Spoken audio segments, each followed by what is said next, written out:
গুরু ব্রহ্মা গুরু বিষ্ণু গুরুদেব মহেশ্বর গুরুদেব পরম ব্রহ্ম তস্মৈ শ্রী গুরবে নমঃ। সকলকে আমার জয় গুরু ও আমার প্রণাম। আবার সকলের মঙ্গল কামনা করে আমি আমার ঠাকুরকে নিয়ে কিছু কথা বলবো আজ।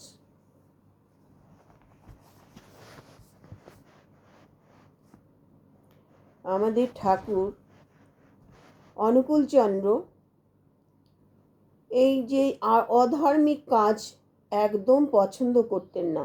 অসৎ বাক্য, অসৎ উদ্দেশ্য, অসৎ চাউনি, অসৎ কাজ, এগুলো তার সংবিধানে কোথাও নেই।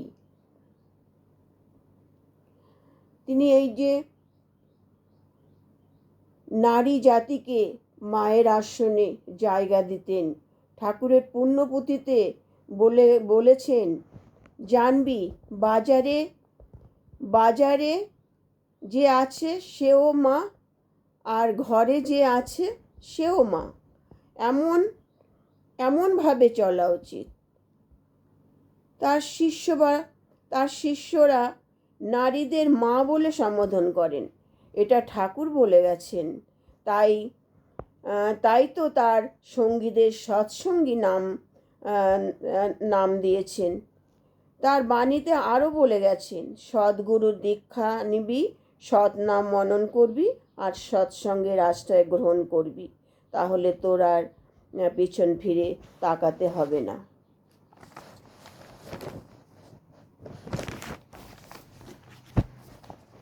এই যে বর্তমান সমাজে পরক্রিয়া ছেয়ে গেছে, এই পরক্রিয়া যদি বাদ না হয় তাহলে অধর্মের পৃথিবী তো ভরে যাবে। এই ধ্বংসাত্মক ঘটনা ঘটবে। ভাইরাস ঘটিত মহাব্যাধি, মহামারী, অতিবৃষ্টিতে পৃথিবী ধ্বংস, জলবায়ু আবহাওয়ার কোনো নির্দিষ্ট সময় থাকবে না, ঋতুর কোনো পরিবর্তনের নিয়ম নীতি থাকবে না, ধরিত্রী কেঁপে উঠবে আর ভূমিকম্পে চুরমার হয়ে যাবে সারা পৃথিবী। এই যে পরকীয়া চলছে, এই যে ঘরের স্ত্রী থাকতে বাইরে মেয়ে বউদের সাথে পরক্রিয়া, এ তো অধর্মের কাজ। তাতে সংসার, ছেলে মেয়ে, সমাজ, দেশ ধ্বংস হয়ে যাবে। এটা পুরুষের ক্ষেত্রে হোক আর নারী জাতির ক্ষেত্রে হোক। যে নারীর স্বামী বর্তমান থাকতে অন্য ছেলে বা অন্য পুরুষের সাথে পরক্রিয়া, এটা কত নিকৃষ্ট কাজ আপনারা ভাবুন তো। এই নিকৃষ্ট রুচির পরিচয় বলুন তো। সে সাধারণ লোক হোক আর নেতা মন্ত্রী হোক, এদের পিছনে কত জঘন্য আলোচনা হয় বলুন তো। সামনে না করলে পিছনে তো সমালোচনা হয়। সেটা 100 বার ভাবা উচিত। এইভাবে চললে পুরো দেশ পৃথিবী ধ্বংস হয়ে যাবে। ধরিত্রী বহন করতে পারবে না এত অত্যাচার, অনাচার, এত পাপ, তার বুকে এত অত্যাচার, সে কি করে সহ্য করবে?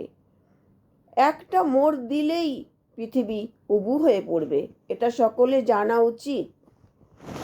কিন্তু ব্যতিক্রম দেখেন, ব্যতিক্রমও হতে পারে। যেমন কোনো মেয়ে বা কত মেয়ে দিনের পর দিন, বছর পর বছর কত অত্যাচার সহ্য করে স্বামীর ঘর করছে, অবশেষে সে ঘর ছাড়তে বাধ্য হচ্ছে, বেরিয়ে আসতে বাধ্য হচ্ছে। সেই মেয়েটি তার জীবনটা পড়ে থাকে, তখন সে যদি তার যদি কোনো সাহারা না থাকে, তাহলে তার বাদবাকি জীবনটা কাটবে কি করে? সেক্ষেত্রে যদি সে একটা বট গাছকে আঁকড়ে বাঁচতে চায়, সেটা কিন্তু অপরাধের মধ্যে মনে হয় পড়ে না। আর তেমনি পুরুষ জাতীয় এগুলো, যদি তার স্ত্রী মারা যায়, ছেলে মেয়ে থাকে বা না থাকে, তবে তার জীবনটা তো ফাঁকা। সেক্ষেত্রে সে দ্বিতীয় বিয়ে করতে পারে, সেটাও কিন্তু অপরাধমূলক কাজ নয়। কিন্তু এই যে পরকীয়া, এই যে একে নিয়ে টানাটানি, ওর বউকে নিয়ে টানাটানি, এর ওর বরকে নিয়ে এই যে যে কুকর্ম, এই যে অনাচার চলছে, একসময় দেখা যাবে যে পৃথিবীতে ধর্ম ধর্ম বলে কিছু থাকবে না। যারা যারা ধর্মপথে চলছে তারা বাঁচাতে চেষ্টা করলেও বাঁচাতে পারবে না। এত পাপ, এত মানে অধর্মের কাজ, এগুলো যদি বন্ধ না হয় তাহলে আর বেশি দেরি নেই আমাদের দেশ পৃথিবী ধ্বংস হতে। আমাদের ঠাকুর এগুলোর ঘোর বিরোধী ছিলেন।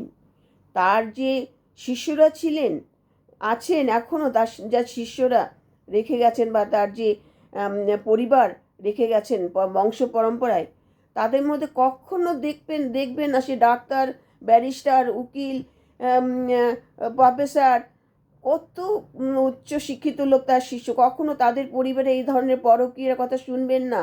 কারণ তারা এমনই দীক্ষিত। এইটা হচ্ছে অনুকূল ঠাকুরের দীক্ষার ফল।